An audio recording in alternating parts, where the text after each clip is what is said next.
obolaba Bobi Wine buli muntu yenna amujerega nti yoli the Bobi Wine they knew nga kino ekisajja kyo kikwano kyo Chameleone we yasala enviri ne Bobi Wine asala dasta ya kisajja kyo ekisajja asigala kyogerako manyo kyagala nnyo. Let me tell you the level of Bobi Wine right now, you cannot say you can crush him. Museveni asolo kyogera, President Museveni asolo kyogera. Who has crushed who? Jews are President Museveni yayita bannaddiini. Yeah. Do you know why? Nagamba Faru akalulu kaffe akamuzeyi wano kafuka kakusabira. Ketagamu another hand of God. Akalu ka President Museveni ke omanyi baita hand ya Madonna ketagamu another hand of God. Another hand. Second soko bongo one. Second amuzeyi kati atatege. Ketagamu another hand of God. Let me tell you, kubanga nuoba nze na ojuka na kama nze nembanga nze president wa Uganda at this time ngantunulya bwenti Bobi Wine wallahi singa ndi mukuloza kintu kirala sika box nze ngaze mbyogera ngaze nze nembanga nze president wa Uganda right now osegera ngandaba akasajja ako bogenda mambuka nogenda mu west nogenda mu east singa another hand of God. Dua jamani te wali. Another hand of God. Wacha another hand of God. Ngata mani we gali. Akaruka Bobi Wine kagenda kweta kama another hand of God. Abasajja bagamba akaruka bakamala. Opinion ko tukubira zigenda ko. Ali nako tuli kuja banadini nkulaga banadini. President yayita banadini juice. Yeah. Omanyi banadini bawana abasinga banadini kitusoke twawule. Yasoka abasiramu jute yababone motoka ne bazirwani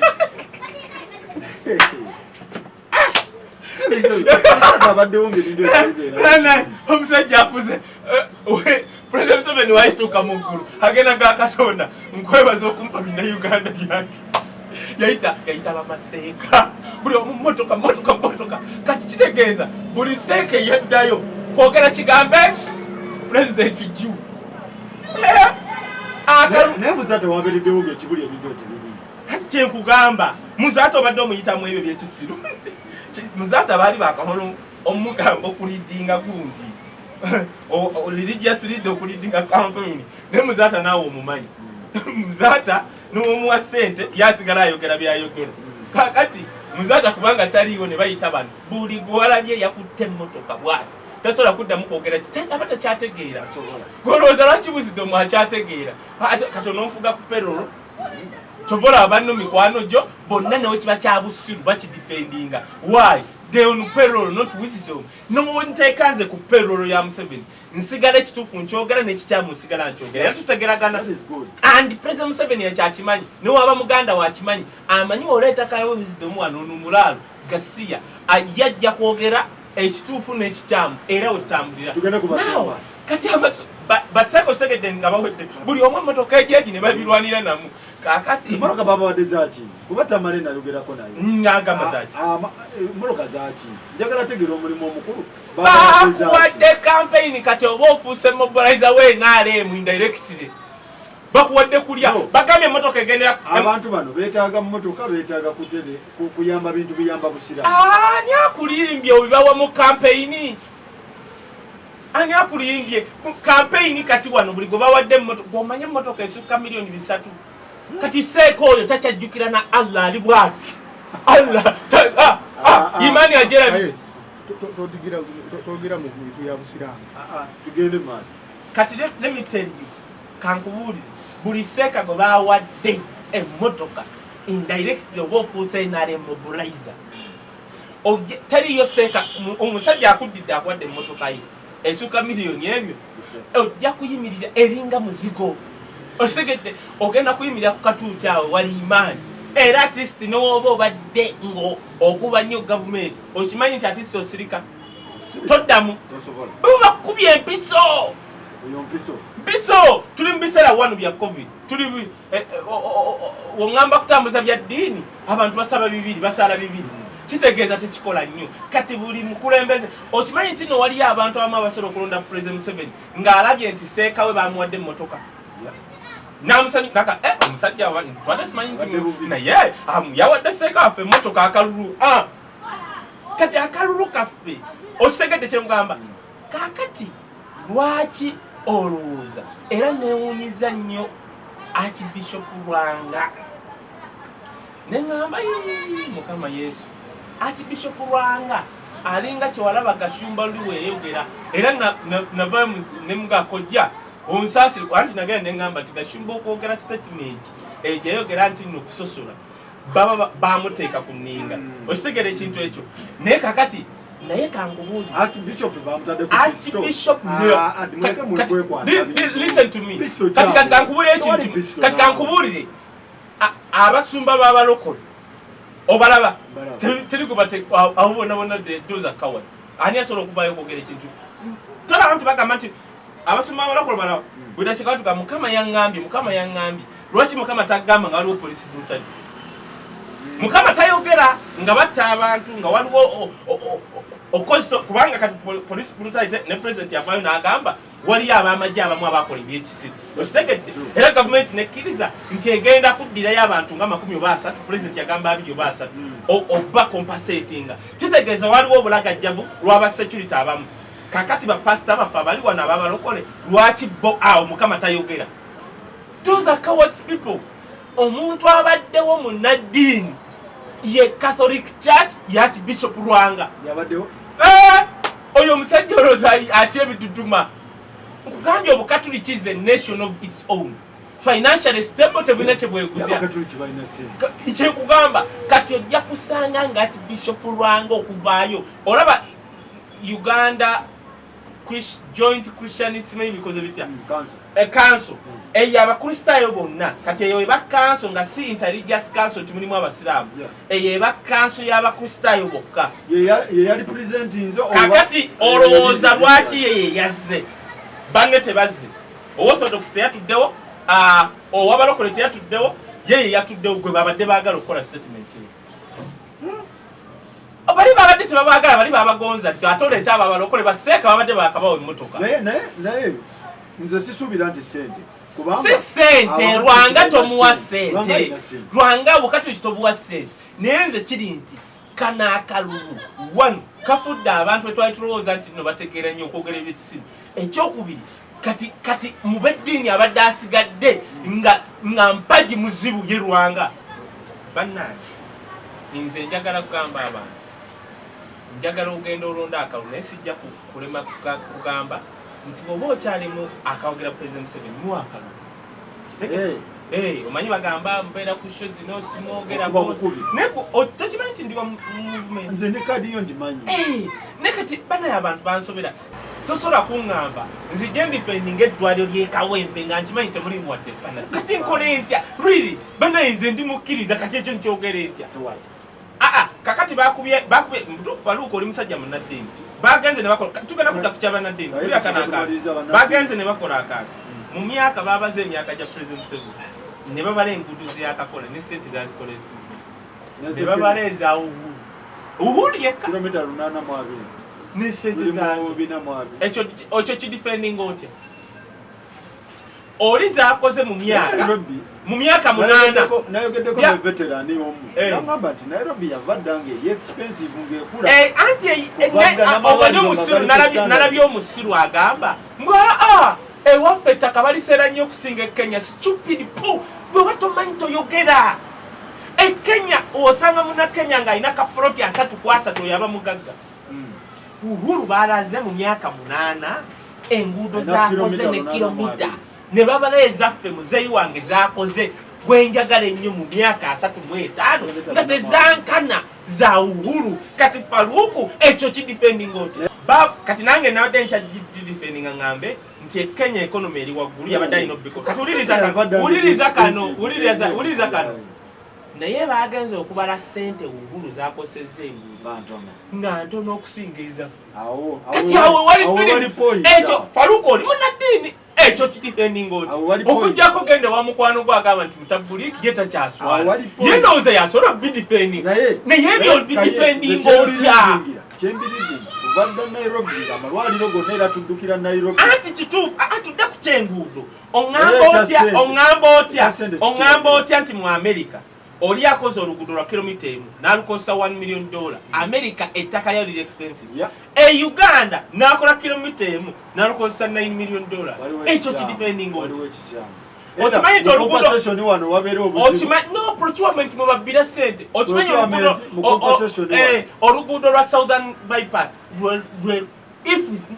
lulabika lusinga okuba expensive mu nsi yonna. Enguudo eziri expensive bazita Silk Roads. Bachina basinzo zizimba ziyita mu mazzi mu ocean na wane Uganda olwa Northern Bypass pa kilomita naulya $9 million. Ekyo kidepending otya mu Katogo nga Silk Roads nze nagende China Hong Kong bikibakola enguudo ziyita mu ocean. Those are Silk Roads aba China zezisinga expensive tezi pa kilomita temalawo na $5 million. Efe wano oluyita mu Kitogo. Kati omanyi kye bakola webabbira President Museveni wa mu procurement na compensation. Compensation omanyi kye bakola abasajja bano baba bamanyi nti Museveni agenda kukola oluguudo oluvaawo paka wali bajja ne bagule abaawo before bo we bagulawo ne basigala nga kati ne bamanya nti bamaze kiisa oluguudo olugenda yitaawo kakati bo bennyini ne bajja ne badiringa ne bana abasasula oli ne yeewanika Proti emu namuganja $1 million. Bwambo wali omugagera yakikola wano ku bypass. President Museveni waliwo eri ekabalo ba wali kabale bamugamba nti waliwo omugagga aganya yagala $1 million mmeka omanyi yakola ng'oluguudo ddukyanya oduyisa mu lusozi less expensive okusinga ono. Omanyi Museveni yakola yagala muluyise mu lusozi agire.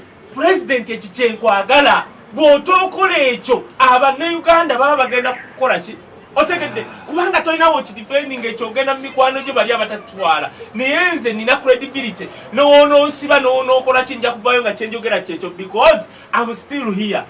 Otegedde kati aba-NRM abamu baagala nzije wano ndifendinge ne poti. Okay. Tugende tumalirize Archbishop. Munaddiini Archbishop Lwanga ye munaddiini abaddewo bokubano bakayanja baani bonna abo baveeko. Munaddiini abaddewo yabadde Archbishop Lwanga osegeera kyoba olaba abadde ku lukato emyaka gyonna. Kati Archbishop Lwanga okuvayo okukola statement eyo akimanyi nti akalulu ogamba obugambi nti President Museveni afuga emyaka 3 bayiro amateeka ga Uganda tegakikkiriza tulina kuba na referendum. That's one. Okukola ekyo kyeyagambye extension. 2 engeri gye bamuteeka ku fire ku lukato lutyate kugambye okimanyi nti waliwo bannamawulire batakuba ng'osobola okusanga omusajja oyo baba bamusumbwa mu nnyumba ye ne security nga akimanyi ng'okimanyi kati naye n'Archbishop Lwanga kubanga mugezi nnyo okitegeera kubanga mugezi omanyi kyakoze yagenza obyogera ng'akimanyi wanu tubuzayo ennaku nga 20 tekisoboka. Archbishop Lwanga y'omu ku Archbishop abakyasinza okusoma n'okutegeera wano akimanyi nti n'akaluka e Uganda okuwa President Museveni emyaka 3 eba referendum boloza takimanyi kati yakoze statement eyo kwetaasa naye ng'akimanyi tekisoboka. One, by time tekisoboka. 2, by laws of Uganda tekisoboka. Archbishop Lwanga asigala muwatiki kubanga mugezi kati yatakoze oddamu mulumba kati bali abasiru ababadde bamugamba yogera kino ye yayogedde yamaze naye ng'akimanyi tekisoboka. Naye kimulekawa anti kakati abaana ba social media balina okimanya nti kati olaba nze wisdom basobola okuvaayo ne baŋŋamba kati gwokimanyi nti sawa yonna bannoonya basobola okuvaayo ne baŋŋamba jangu oyogere kino nenvaayo kyogera naye nekyogera nga kisaddemu obulipo. Temuvumanga bantu. Archbishop Lwanga gwe omwana gwe ali ku social media tomanyi byayitamu tomanyi masimu gamukubirwa waliyo ne babishop abamugamba naye musajja gw'obulamu bwo gw'omanyi bye tuyitamu kati omwana oyo ali ku social media amanyi kye bategeeza omulamuzi okufojinga signature ye nti bampita mu kooti eruweero ne bakosa polisi eruweero nkyogera wali olabye owa polisi anyega kati omwana oyo ali awo singa wisdom banteekako AK ne bayita Faruku ne baginteeka emabega nga mu kamera temugimanyi naye nga bagintadde yogera kino naye kyogera olaba omwana wakeera okumuma.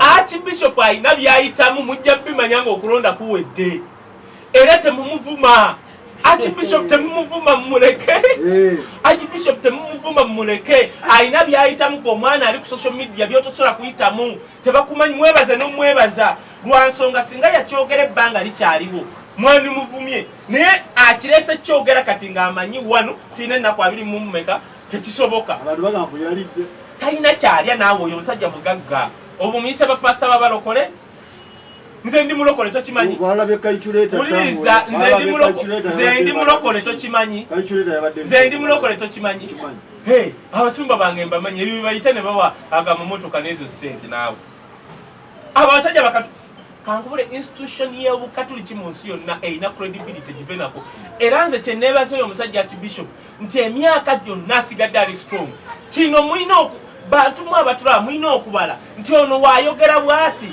ategeezezza ki Archbishop Lwanga kye yayogedde wadde mwanyiize naye gwe olina obwala naye yakibaze nti wakyogeredde tekisobola kukola osegedde kati bali yabasibya akatambaala abajega kuba babadde kye baagala bawadde baseeka amamotoka babamaze ababalokole babamala dda bonna buli avaayo alagula ekyo muzeeyi emme bonna babagula abo bo baggwa kakati baani abalala obukatuliki bwe bubadde busigadde ate obukatuliki oyo Archbishop Lwanga ate bannamumala mugezi yakivuddemu yakiresereeti ng'akibaze Archbishop Lwanga akimanyi kyeyayogedde tekisobola kukolebwa gavumenti ya Uganda kubanga etteeka ligamba okwongera president emyaka 3 it is through referendum that is one osobola gikola minaku 2 musajja wange Faluku abasajja bakuyimira mu maaso omusajja ajjanga ayambadde nga komando abo bakobera Bob Wine gw'omanyi nti osobola n'okudduka mu ttooyi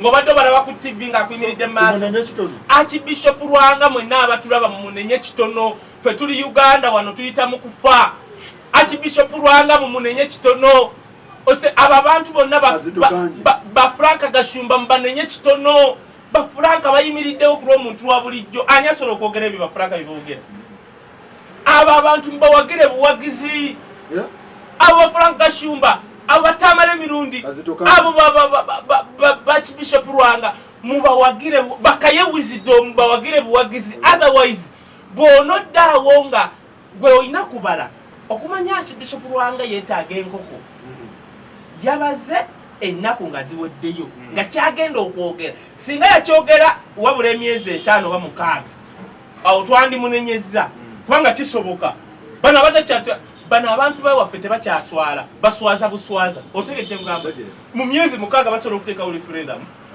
mu myezi egyo neekubibwa so Archbishop alina bizibu byatuddeko bizibu nga olabye bya wisdom gamba ebizibu byennina kati abantu si babbaga bizibu byennina babimanyi bampabira buli ddakiika bampabira eno gomanye amasimu kati Archbishop Lwanga ye munnaddiini era asigala alina ttiiki lwa nsonga emyaka we giriyitanga 2 abalibeerawo balimanya balikyogerako nti yennyini ejjena kuba nayo kati kankule ajja kuvaayo agambe nti nakyogera nkimanyi tekisoboka naye ebiseera bya politics eyaliwo nga bantadde ku lukato nyina okubaako kyenkola kyenjogera otegedde abatafunye ettiiki abatasinze bapasita bo mbuuli aba abasinze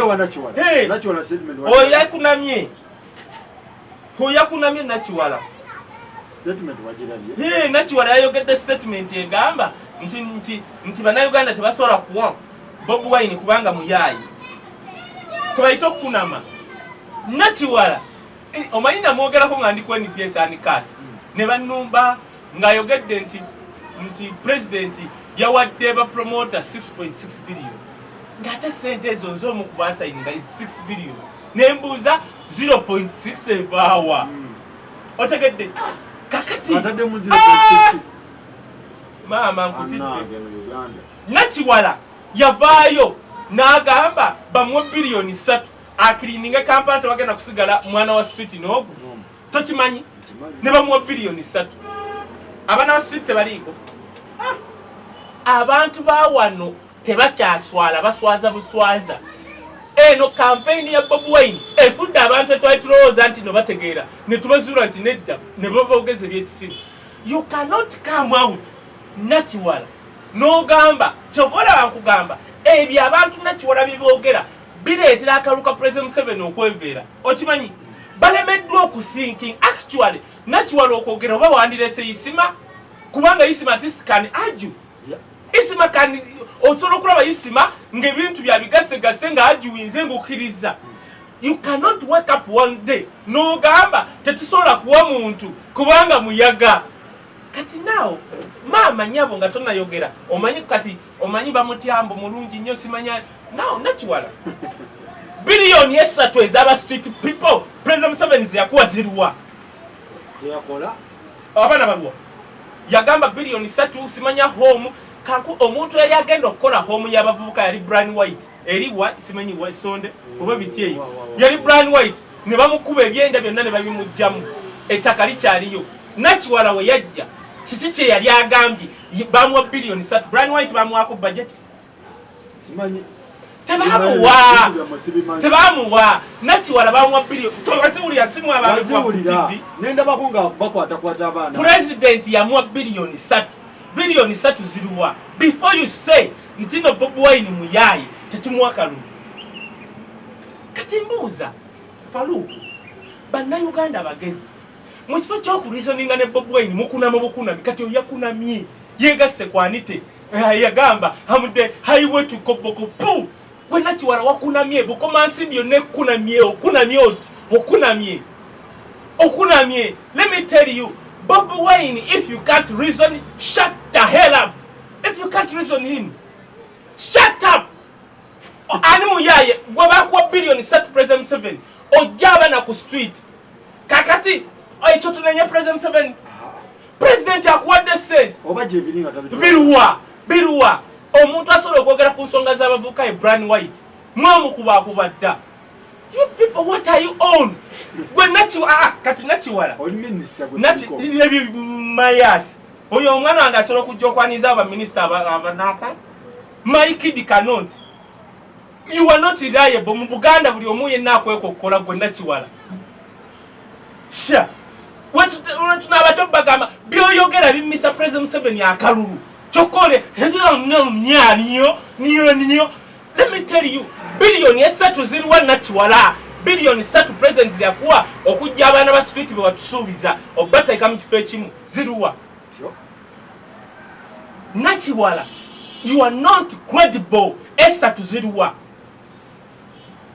nakiwala agamba oli muyayi yali oba chairman wa biki akavuyo kabakola mu express yekwo kamanyi nakiwala ngafuuse nankani simanyi chairman wa express nakiwala nakwata Bobi Wine namuleeta simanyi oba ambassador wa express kati okumanya abantu mu Abaganda oba mulya mmere kyoba mwakola kibi kyaba Abaganda bakulya mu bwale obukomansimbi oba wa nga balya mayuni ku macha na chai mukalu mulimu ebisubi bannakiwala how can you say ntino Bobi Wine omuyaye ngate wamukozako mu express okuba ambassador express do you reason nakiwala do you reason do you copy get the hell out of that camera you lady woba toyina kyakwogera gende wabbaawo tuveyo tugende ku let me tell you nakiwala Bobi Wine is more credible than you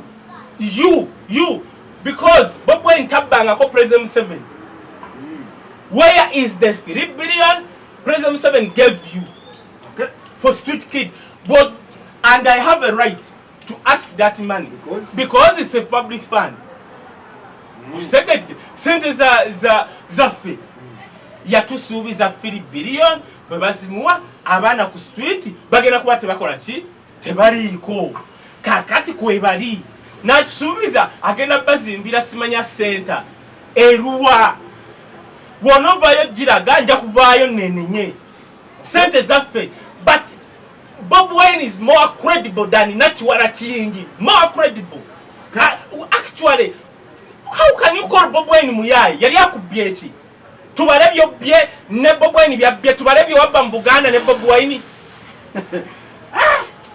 well, let me tell you president funa y'abantu abakwogera abali credible njagala tugende mu Bwakabaka bwa Buganda tunoonyereze nakiwala byokolayo ntulete ne Bobi Wine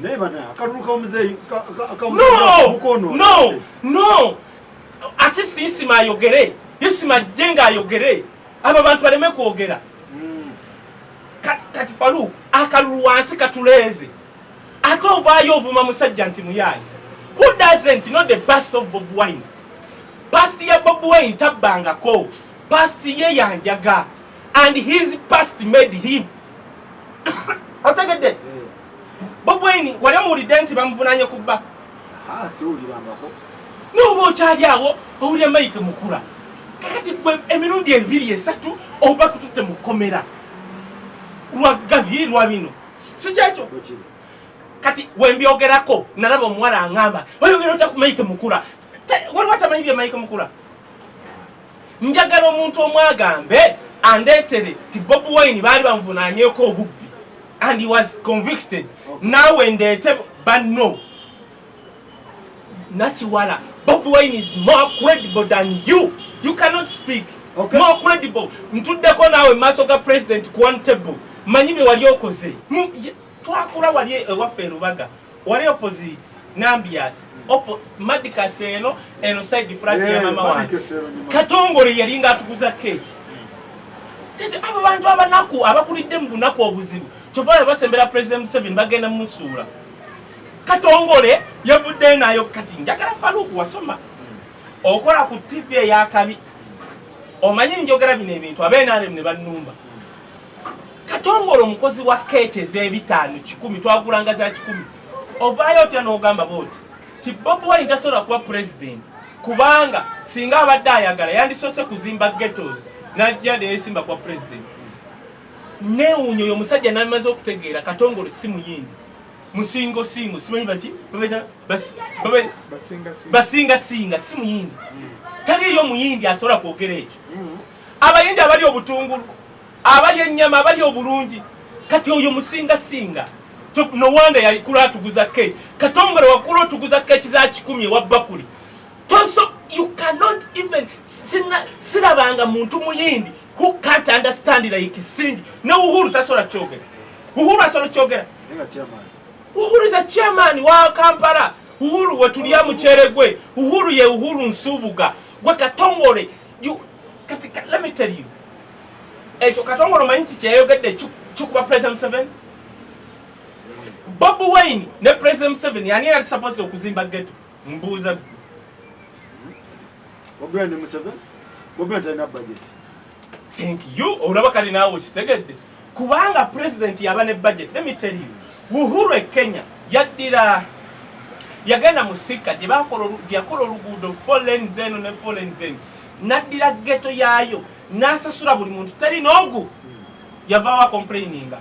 Naddira that biggest ghetto eyo omanyi gwe kyagikoze omanyi kyagikola kubanga alina budget naye kaakati wano Bobi Wine akulidde mu ghetto azaabadde mu pya emyaka egimeka kati singi kubanga yakula alya keeki zeze zitawooma kakati afudde yagamba nti Bobi Wine gwalina ozimba ghetto. Very stupid. You are very stupid and dumb. Just shut up. Bobi Wine talina budget.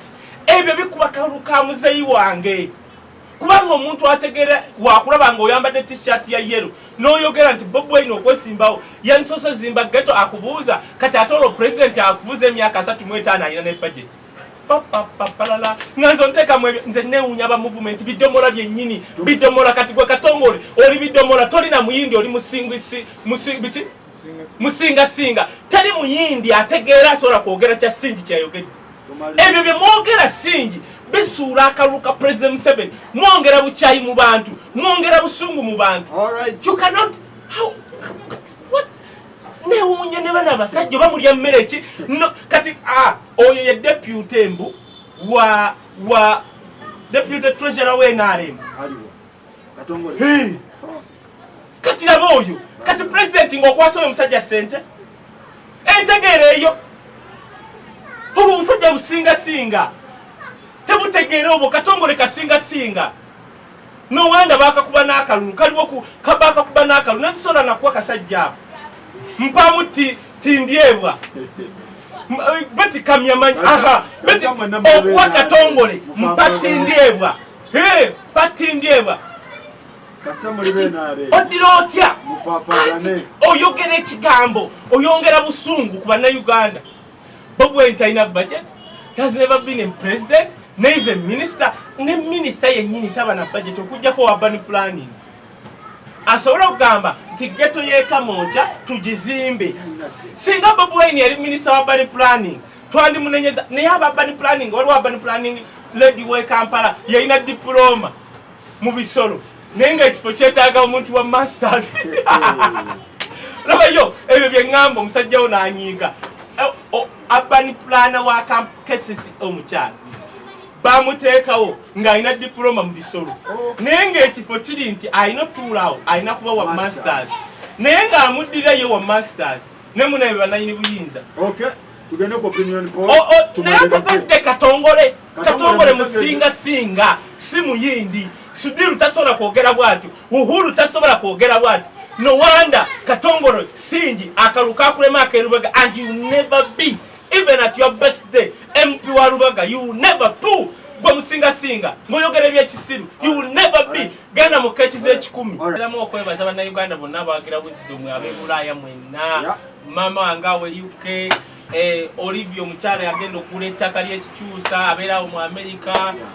Buli munnayuganda Europe, America, Canada, musumba ya Sinike yali e Canada awo nkulamusizza, musumba musoke e UK waliwo musumba wa oyo musumba omanyi waliwo abasumba babalokola abali so credible, musumba musokaawo Engineer Rwasa bambi mwali ne Engineer Rwasa bambi mama we nange yaŋŋambye yajja nase mugambe Engineer Rwasa musajja waffe munnayuganda a designing akola nnyo nalabye Uganda yalese oyo kati oyo nomala mutwale wa President Museveni mu Uganda akola ennyini basobola mukuba ababbi bawano bamukuba kati osobola okusanga Engineer Rwasa ng'enyonyi gye bakoze aginako patent ebiwujjo bitya naye ng'omutwala wa President Museveni oba wakakuluma President Museveni nkusaba era kanziremu bwe nti bannayuganda President Museveni bobo osobola bambi muwaka n'omwe emyaka gino etaano nze ati musabira emyaka nalaba kisajja kyo kyabende kisaba 10 emyaka etaano ng'ogimuwa kiwedde naye nkusaba President Museveni bannayuganda bwe batuwa emyaka etaano weebereremu naawe sala ku bantu abamu emitwe tetujja kudda wano nga tukuwolereza abakulinaanye tuleeta abantu nga Engineer Rwasa gy'oli bwe tufuluma banno nga batandika obbanoonya yes President nkusaba Katonda atuyambe kubanga akaluka ffe kafuuse kakusabira era nange simulina nange nze nkusabira ka president nsaba ka president naye era gwokawadde kawe gwokawadde tetwali ffenna oba gwe gwali gusembe oba gwadde nagamba nti sinze nasooka okwogera ku opinion polls nombuuza nti mambuka gundi afuna mmeka kati nno kanzije omanyi olabe abanyambi ate abasiru kansooke mala okulaga wano nazikola ojjukira ng'ombuuza ti North Museveni ayimiridde atya ng'abantu bonna batyogerana ngenda kukulaga bakuzina eza New Vision abali abanyambi anti balowooza kakati leka nkubulire kati Ready Pepper ne New Vision bwe bakubanga ekintu tositeekako ssente zo anti nkubuulira kati New Vision ne Ready Pepper bagenda kukuba okuva kati kankubulire nze ondeeta mwe political and social analyst okuva leero paka wetulonda bagenda kukuba paka Museveni alidinga ate New Vision teyakubye gwereka nkulage ono Ready Pepper ye New Vision yaluwa ye New Vision yaluwa uyo Ready Pepper New Vision ono Ready Pepper sebo ono Ready Pepper naye ono ki New Vision New Vision agamba ati uyo agamba New Vision aliwa ati yanyambye ya wuno omulaba no wamalabayo lindako for the first time teaching sinatende okwogera ati badde embuzi New Vision Ready Pepper bakubye nti Museveni aina kaganyo 75 eyo kakati kamba abasigadde bagamba New Vision kabusenga namira pini nakulaga nti Bobi Wine no namira pini for the first time namira pini nange era kabusenga nkutumiddeko namira pini nakulaga nti Bobi Wine alidinga naye era alipeya okalaba alidinga by olaba ekitundu kino ono ali lwaki no kakoze nga Museveni ayina ebitundu byonna ayina oba 37 banaye kambabuulire twali wano n'omusajja ono nambuuza yomanyi opinion poll ze nagaba wano nandimwogedde n'okugeza zebakutte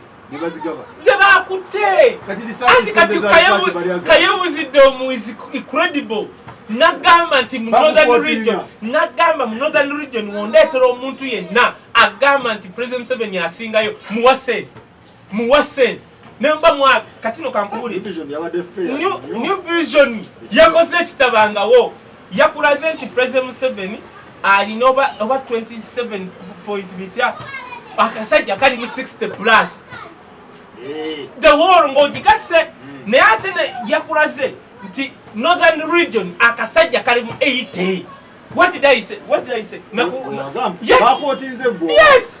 Ati kugamba bino babiraba eno sho bagiraba bamanya ani ayogero yo kayebuzidde omu manyi waliwo booleeta wano nga balinga bipampagali nentunula bwe ntinenga abafaluku ali kuki oluganda tunenga abo bambi ngali awo yenna azunga nenga let me tell you omuntu yenna akugamba era tuyina ennaku 25 President Museveni to pull up your socks otherwise another hand of God ready papa mfu yonna ne editor munonya babikubye tebataddewo na yabi editor ready papa ekyanseseza linda kugwenkulage ready papa yagabye opinion poll nanyini kugaba opinion poll teyawandisewo linnyale naye yenyini yetidde ngagamba President Museveni simanya ali mumeka weya naye ngaali ludda anti ngaali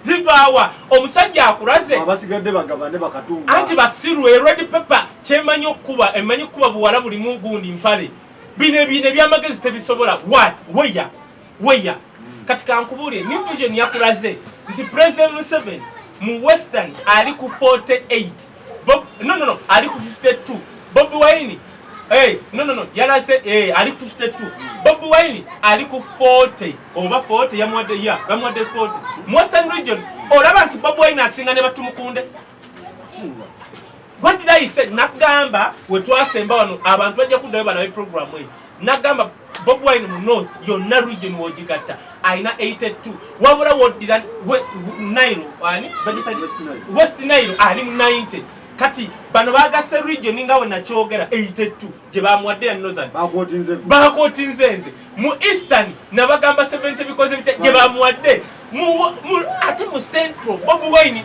olabye yeyingidde ati central yasooka n'atukuba luli ng'agenze eruwero nagamba bwe Bobi Wine yagenda n'akola ekintu sikirabangako mu Buganda n'asooka district za Katokolido omanyi bayita Katokolido mulimu mawanga magatte banyakola basinga mu Banyarwanda Baganda n'amawanga amalala doza Katokolido kiki yakola Katokolido ejikuba n'agiteeka wali yasooka Nakaseke Nakasongola Luweero kakati agenda Sembabule ewaffe bakutesa gye bali otegedde mama ati yakubidde Nakaseke ng'oleeta Sembabule Sembabule liye wali obuyumba bulinganga gundi pitira trini what do you say ese eremi yageyo kiki wegombe agenda kukubira Sembabule agiteeka wali si yalimu abakaya simanyi bana towalabe Sembabule nga abantu buli agenda kulaini bamuwa 12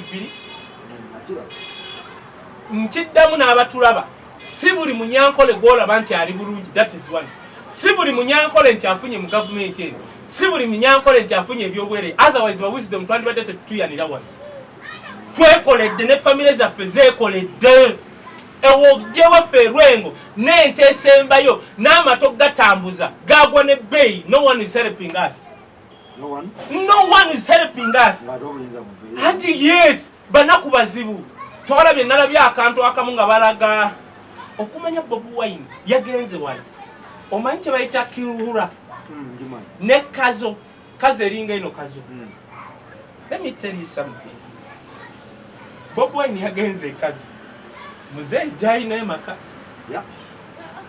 ne wabeerawo emmotoka ze baatulaze aba NBS nga gayi atambula agaba t-shirt Bobi Wine ajja ne bateeka abantu ku kkubo ne bagamba Bobi Wine genda tekikwagala agenda otuuka mu maaso wali owa kamera n'akomawo nga be bawadde t-shirt bazambudde bakutte ne Bobi Wine bagoba Bobi Wine ng'owa mmotoka amaze okugenda segeza wa mmotoka gwe babadde batya balala kugamba ekyabadde ekazo kiraba nti abantu abamu abali mu bifo ebyo kiruhura batya buti ba security batulaze NBS yo omanye NBS yeri fani kati wekenze omwana n'akomawo emabega alabe bano nga basijjemu banonyeze nga bali mu kugoba Bobi Wine ekitegeeza nabo bali mu struggle muzeeyi mbadde nkusaba mu nnaku 27 tusigaza pull up your socks tugende ku ground ebyo bijja kuba nga wabadde n'empiki mugende ku ground mutya hati ze simanyi bali abanno hati weye baani abakuŋŋaana okulya obuli ssente naawe ati kati olaba King Michael kyakola bajjo ne baani abali eyo ne katashibaga kati ekyo kyekyetaagamu akalulu mulina kwogera bantu naku bantu King Michael byaliko kuba konvisinga nakwetonda nalabye ewaffe empigi nalabye Temulanda ng'afukamidde Ameri y'abantu bafukamidde ng'abantu omanyi kye baliko Museveni ali wali ku poliisi manyi mu kisaawe nga buli omu atunudde bw'ati mumala ddi mugende ekyo wali okirabyeko Faluuku tubadde ffenna wano eruweero nze wammala n'endwala nga ndaba abantu b'eruweero bali ku motoka ya president bayimba Bob now opinion poll let me tell you something Red Pepper yo temutawaana egenda kuba nti muzeeyi alidinga paka Kalulu otegedde naye nga omanyi kigendera kye baleeta another hand bagenda ku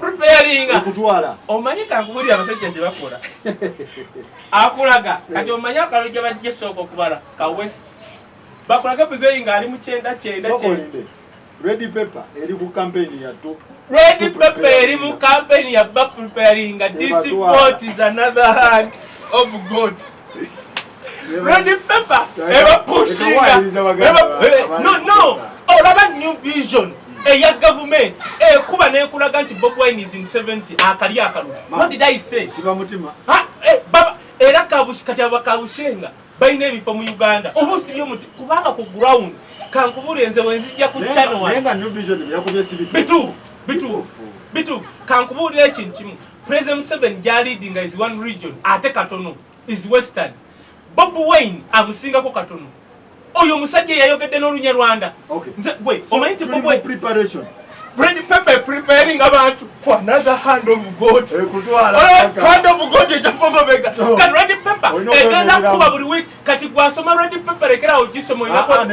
No, gisome naye atabayo. No, nchogedde bubi musonyiwe. Musome Red Pepper naye nga otuuka wali zibirira amaaso bodi. Otegere ba preparing. Bagenda kuba nti Museveni alina 8 mu Kampala bakubire Masaka alina 9 kakati omuntu aga batulidde dda otegedde naye kati kankubulire lindako okumala program kati kankubulire lindako Bobi Wine n'amala akunga abantu ne bajja okulonda nga we yakola ekyaddondo wallahi tuba tumaze osira ebintu ya State House omanyi nti abantu baloti tesobola si no anti aba siku mulundi nga America bakutaddeko gundi drone let me tell you no labayo ate President Museveni ali lake President Museveni ali lake labayo COVID yajja osegera America never diverted baba kyali COVID okumanya ali lake Trump is another black guy Mwenye Trump abantu bamanyi nti naine omusayigo gwa Germany najja atabula America anti labayo kati listen to me Bobi Wine n'amala kunga abantu nga we yabakunga ekyaddondo ne bayiika okulonda akalulu wallahi Faluuku olingamba bwatu wenayogedde ku polls Bobi Wine asoloka wangula naye ku obuyinza si kyogambye eno democracy nsije tuwuliriza anti naye ati kati kankubulire Faluuku Bobi Wine is a winner ekisooka muto ekyokubirirako bw'aba awangudde akalulu ne kabamu another hand of God emyaka egigenda okuddako that is what matters okay next time tugenda discussing amaanyi ga Bobi Wine baliwo abangambye nti Bobi Wine byakola Besigye yabikola dda tukompeyaringemu tulabe ekituufu kyekiriwa era Besigye alina tofali yamuteekako oba Bobi Wine kati kankubule Farouk Besigye avuddeyo okulira ngazi okuwagira Bobi Wine naye kambawe kakuyamba kati listen to me you people the first opposition leader abadde Uganda actually yali Semwogere, the second is Bobi Wine abasigadde bonna biwana abasigadde bonna kyobola Besigye tasobola nakuvaayo kutambula ku trail ya Bobi Wine ekintu kigenda ekyokubiri mbuulira wali olabyeko Besigye nga business ze baziyingiramu tizigana okukola ngeza Bobi Wine ebyo babalimba wali olabyeko how can you be an opposition leader wensi nga mukyalawo president yamuumulira ebyo namwe balimbe basiru ebyo Besigye babalimba oyo Katemba let me tell you topic gwe gyetegekere tukulage the first guy from central okuba north nakuba ne west Museveni yayita kirabanga nako candidate wange president Museveni era ngamba saba ebyasobanze kanetonde netonda olw'obubbi netonda olwa corruption netonda olw'eddagala eritali mu malwaliro netonda byonna mbadde mbasaba president Museveni yeetaaga emyaka egyo gyokka sisobola kuddaano after myaka 5 nga mpagira ye emyaka egyo mbegayiri biri netonda ajja biraba anna mugamba kubagaye kyamugamba nze gwe nali ndowooza agenda okujja mulala nsobola n'omugamba gwe nali mayinja ajja gwe mwayita project gwomanyi akaluwe kandi nyimya akali Muhoozi ne Bobi Wine mizani zibalansi akakalusinga tuli tuti mizani zibalansinga awo ddala owaye Bobi Wine tugenda ye omanyi Bobi Wine saa tugendeyo nenze kyembadde nkubuuza mizani ya Bobi ebalansinga bulungi oba ebalansingira Bobi talina gwata kuba ani agamba ajja nze akalu kandi nyimye nali mmanyi Muhoozi ajja kati njagala Farouk gwe mwagala gye Muhoozi abayimirira wano Bobi ngayimiridde wano bannange singa tulya ice cream akakalu kandi nyimye bonna bavubuka anolabayo bonna bavubuka ice cream nkokola nyendi ebintu bya muzeeyi birimu abantu abamwesibyeko abayinkokola bo tebavaawo naye kati Muhoozi wajja bwati ajja nabipya kunoonya kalu 1-on-1 wandikawulidde akalu twagala Bobi Wine ng'ayimiridde bannange nzisimanyi naye lwakubanga Bobi Wine omusajja omanyira batirira kanononyo olabanga omusajja ng'alidde amayinja gwewagundi ani kafero yagamba nti n'akasange kakulema oleete eŋŋaŋa Bobi Wine akulaze nti asobola okukwata eŋŋaŋa Bobi Wine oyo omusajja mutya